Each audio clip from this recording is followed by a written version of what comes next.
Régine est décédée le 1er mai à l'âge de 92 ans. Reine des nuits parisiennes, elle a côtoyé des personnalités allant de Serge Gainsbourg à Jane Birkin, en passant par Barbara, Renaud ou encore Pierre Palmade. Pierre Palmade qui a écrit le communiqué du décès à la demande de la famille. Elle a également fait danser des stars du monde entier dans ses boîtes de nuit, Mick Jagger, Michael Jackson, Andy Warhol. Elle avait construit des liens très forts avec Johnny, connu pour être sa confidente et conseillère dans sa vie personnelle et professionnelle. Elle était d'ailleurs intervenue sur le plateau de CNews pour évoquer le choix de Johnny de déshériter ses deux enfants, Laura et David. Je suis étonné que Johnny puisse faire une chose pareille, parce que c'est un homme d'une grande intelligence.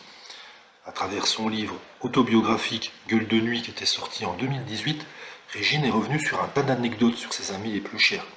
Et parmi les nombreux témoignages, on retrouve un souvenir marquant qu'elle a partagé avec son ami Johnny. Plus qu'un souvenir, une promesse, faite en 60, qu'elle a décidé de rompre un an après le décès du chanteur. Elle avait promis de ne jamais révéler qu'elle avait présenté Elvis à Johnny à la Calavados, lieu connu des nuits parisiennes.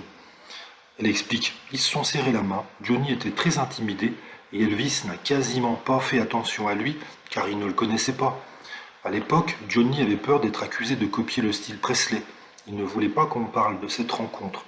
Je romps ce serment pour que la légende de ce monstre sacré qu'était Johnny soit encore plus belle.